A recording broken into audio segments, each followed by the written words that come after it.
Wọ́n ní bálàdì kò sí nílé, ọmọ ní ń jogún wọn, ìbànújẹ́ sì ni kí màjèṣín kó tojú òbí rọ̀run. Ìṣẹ̀lẹ̀ ikú àwọn akẹ́kọ̀ọ́ láwọn ilé ẹ̀kọ́ gíga fásitì lórílẹ̀-èdè Nàìjíríà ti dohun tó nílò àpérò nítorí pé olè kì í jàgbà kó má ṣe lójú fìrí.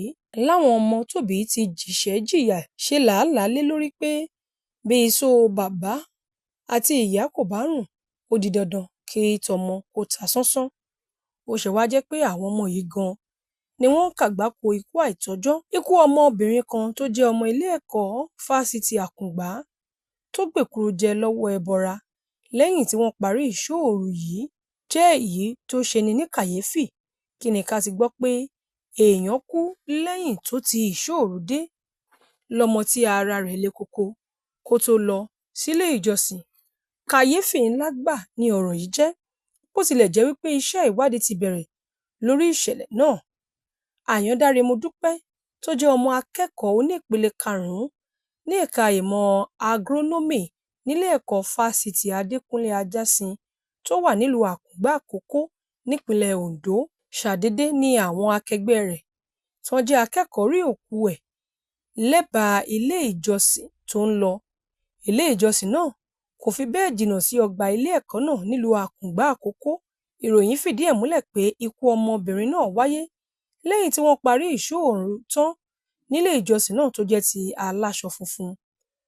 Bó tilẹ̀ jẹ́ wípé ìwádìí ò fi hàn wípé ilé ìjọsìn yìí ń lọ́wọ́ nínú ikú ọmọ yìí tàbí wípé inú ilé ìjọsìn ni ọmọ náà kú sí, ṣùgbọ́n ìtòsí ilé ìjọsìn ni wọ́n ti rí òkú ọmọ náà lẹ́bàá ọ̀nà.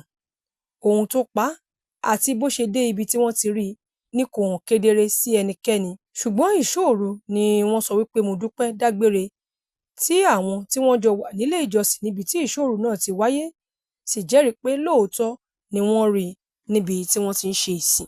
Ó wá jẹ́ ohun tó yani lẹ́nu wípé ní òru mọ́júmọ́ ọjọ́ kejì lẹ́yìn ìṣóòru ni wọ́n rí òkú ọmọ yìí lẹ́bàá ọ̀nà tí kò jìnnà sí ilé ìjọsìn tó ti lọ ṣèṣóòru náà. Agbẹnusọ ẹgbẹ́ àwọn akẹ́kọ̀ọ́ nílé ẹ̀kọ́ náà, Ọlágbébìkan Noble, sọ nínú àtẹ̀jáde kan tó fi síta pé àwọn ti gbé ìgbésẹ̀ láti ṣàwárí ohun tó ṣokùnfà ikú olóògbé náà. Àwọn sì ti fi ọ̀rọ̀ náà tó iléeṣẹ́ ọlọ́pàá létí pẹ̀lú ìrètí pé àwọn ọlọ́pàá yóò tan ìmọ́lẹ̀ sọ́rọ̀ yìí, gbogbo nǹkan á sì wọ̀n kedere sáwọn èèyàn. Ó ní ní báyìí iṣẹ́ ìwádìí ti ń lọ lọ́wọ́, àwọn á sì máa mójútó iṣẹ́ ìwádìí náà bó ṣe ń lọ. Láìpẹ́ láì jìnnà, wọ́n ní àwọn yóò fọ̀rọ̀ léde lórí ibi tí ìwádìí náà tó dé dúró. Àwọn òbí ọmọ yìí ni wọ́n ti wà nínú ìbànújẹ́ àti ọ̀fọ̀ ńlá báyìí wípé ọmọ tí àwọn rán lọ sílé ẹ̀kọ́ ni wọ́n ṣàdédé pé àwọn wípé wọ́n rí òkú ẹ̀ lẹ́bàá ọ̀nà láì mọ ikú tó pa á. Wọ́n ní ó jẹ́ ohun tó dùnni lọ́kàn wípé ọmọ náà jẹ́ olùfọkànsìn tòótọ́ tí kò yìí fi ilé ìjọsìn ṣeré, wípé lẹ́yìn tó ti ilé ìjọsìn dé, òun náà ni gbogbo bìrìkì náà tó ṣẹlẹ̀ yìí wáyé. Àwọn òbí ọmọ náà pohùn réré lórí àfojúsùn wọn ní bí wọ́n ṣe ní ìrètí wípé ọmọ náà ní kété tó bá jáde yóò gbé ògo ìdílé náà ga. Ó ṣeni láàánú wípé ọmọ náà ní kú àìtọ́jọ́ ti mú lọ. Ẹni tó jẹ́ alukoro iléeṣẹ́ ọlọ́pàá ní ìpínlẹ̀ Oǹdó, Fúnmiláyọ̀ Ọ̀pálọ́lá, ti sọ wípé láìpẹ́ láì jìnnà tíṣẹ́ ìwádìí bá parí, wọn yóò fi gbogbo ọ̀rọ̀ hàn dé ní kedere. Ẹ̀wẹ̀, ọ̀pọ̀ àwọn akẹ́kọ̀ọ́ nílé ẹ̀kọ́ yìí àti àwọn akẹ́kọ̀ọ́ ní ẹ̀ka tọmọ akẹ́kọ̀ọ́bìnrin tí ó dolóògbé yìí ti jẹ́ ààrẹ wọn ní púpọ̀ wọn ti bẹ̀rẹ̀ sí máa fi ẹ̀hónú hàn lórí ìṣẹ̀lẹ̀ ìpapòdà kàyéfì ọmọ akẹ́kọ̀ọ́bìnrin Modúpẹ́ yìí. Àwọn akẹ́kọ̀ọ́ náà ló ń béèrè fún ìdájọ́ òdodo lórí ikú akẹgbẹ́ wọn. Gẹ́gẹ́ bí àwọn akẹ́kọ̀ọ́ náà ṣe sọ, oríṣiríṣi ìjàmbá àti ìṣẹ̀lẹ̀ burúkú ló ti ń wáyé nínú ilé ẹ̀kọ́ náà, léyìí tó jẹ́ wípé níṣe ni ìwádìí ń forí ṣánpọ́n lórí àwọn ìṣẹ̀lẹ̀ náà. Wọ́n jẹ́ kó di mímọ̀ wípé ibi tí ìwádìí ọ̀hún bá dé dúró, àwọn kì í gbọ́ nǹkan kan tí kò sì ń sí àyípadà tàbí ìgbésẹ̀ láti ọwọ́ ìjọba lórí irú ìṣẹ̀lẹ̀ bẹ́ẹ̀. Wọ́n ní ṣùgbọ́n tí èyí tó ṣẹlẹ̀ ti ikú akẹ́kọ̀ọ́ ọmọbìnrin Modúpẹ́ yìí, ó jẹ́ ohun tó pakasọ tó sì ṣeni ní kàyéfì púpọ̀. Modúpẹ́ tó jẹ́ ààrẹ àwọn akẹ́kọ̀ọ́ ní ẹ̀ka tó wà ni ó gbẹ̀mí lẹ́nu ara rẹ̀ lẹ́yìn tó ti ìṣóòru dé níbi nǹkan bíi aago 4 òwúrọ̀. ṣùgbọ́n ìṣẹ̀lẹ̀ yìí mú ìfura lọ́wọ́ látàrí wípé ara ilé àkọ́kù tí kò ga sókè púpọ̀ ni ó jọ wípé ọmọbìnrin náà so okùn mọ́ léyìí tó fi gba ẹ̀mí lẹ́nu ara rẹ̀. Ìṣẹ̀lẹ̀ ọ̀hún ló jẹ́ ohun tó rúni lójú tó sì ṣókùnkùn sí gbogbo àwọn tí wọ́n lọ síbi tí òkú ọmọ náà wà. Wọ́n jẹ́ kó di mímọ̀ wípé ọmọ náà pokùnso ní tòun ti aṣọ àdúrà lọ́rùn rẹ̀ léyìí tó wọ̀dé láti ilé ìjọsìn. Àwọn akẹ́kọ̀ọ́ náà ní irú ìṣẹ̀lẹ̀ yìí àti àpẹẹrẹ tó fi hàn níbi tí ọmọ náà kú sí fi hàn dájú pé ejò lọ́wọ́nú nínú ikú tó pa akẹ́kọ̀ọ́bìnrin ọ̀hún náà. Àwọn akẹ́kọ̀ọ́ yìí wọ́n ti wá ké sí àwọn tí wọ́n jẹ́ ikọ̀ elétò ààbò ọ̀tẹlẹ̀múyẹ́ ìyẹn DSS àti àwọn tí wọ́n jẹ́ ikọ̀ elétò ààbò gbogbo tó fi mọ́ àwọn ọba aláyé ní ìpínlẹ̀ Ondo àti gómìnà ìpínlẹ̀ Ondo láti gbé ìgbésẹ̀ pàjáwìrì lórí ṣíṣe ìwádìí amọ̀òkùnsìkà tó ṣekú pa ọmọbìnrin yìí àti ohun tó ṣẹlẹ̀ tí ó fi di wípé ọmọ yìí gba ẹ̀mí lẹ́nu ara rẹ̀. Bákan náà ni wọ́n ké sí gómìnà Lucky Ayédatiwa àti àwọn ọba aláyé àti àwọn ọmọ orílẹ̀-èdè Nàìjíríà nílẹ̀ yìí àti lókè òkun láti gbé ìgbésẹ̀ tí yóò fòpin sí ikú àìtọ́jọ́ tó ń mú àwọn akẹ́kọ̀ọ́ tó jẹ́ ògo orílẹ̀-èdè yìí lọ àti bí wọ́n ṣe ń pa àwọn akẹ́kọ̀ọ́ náà nífọ̀ọ́nàfọ̀ṣù láti ọwọ́ àwọn tí wọ́n jẹ́ ẹni aburú amọ̀òkùnsìkà ẹ̀dá.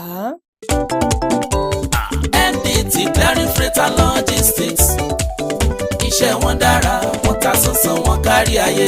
NDT Clearing Freight and Logistics bá a ṣe kárí ayé bẹ́ẹ̀ ni òye iṣẹ́ yé wa. Cargo services wá dúró tán láti Nàìjíríà a ó bá yín gbé nǹkan ránṣẹ́ sí àwọn èèyàn yín ní Europe, UK, US, Canada, Asia lọ bẹ́ẹ̀. Gààrí, epo pupa, ẹ̀gúsí, ẹja gbígbẹ, ìgbín, irú, àpọ̀n, aṣọ, ìlẹ̀kẹ̀, àwọn ìwé tó ṣe pàtàkì àti bẹ́ẹ̀ bẹ́ẹ̀ lọ. Kò tán síbẹ̀ MDT Clearing Services lékè téńté àṣẹ tó ń tẹjọba tá a gbà ó ń mú àwọn èèyàn yàn wá láàyò láti port. Ọwọ́ kan ni MDT á clear kọ̀ńténà yín jáde fún yín. Bó ṣe kọ̀ńténà tó kún fún káà lóríṣiríṣi tàbí ohun mìíràn. Àwọn òṣìṣẹ́ wa kọ̀ lálá. Professionalism wa kò lẹ́gbẹ́. MDT doorstep delivery service náà ò gbẹ́yìn. Níbikíbi lágbàáyé àwa gbé ọjà yín fún yín lẹ́nu ọ̀nà yín.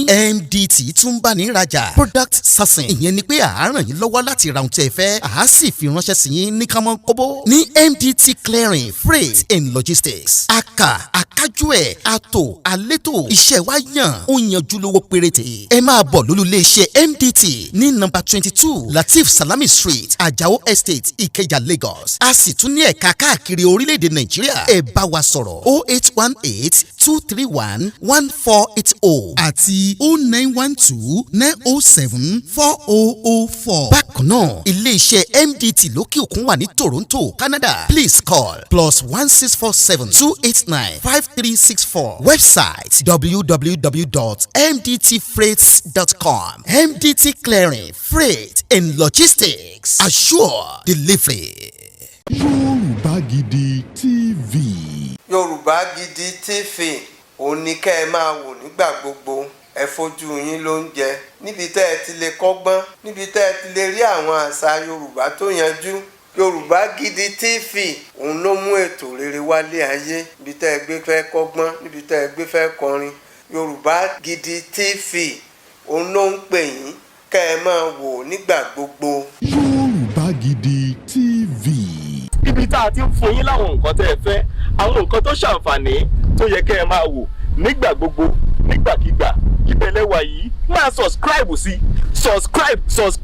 tẹ subscribe sí. Yorùbá Gidi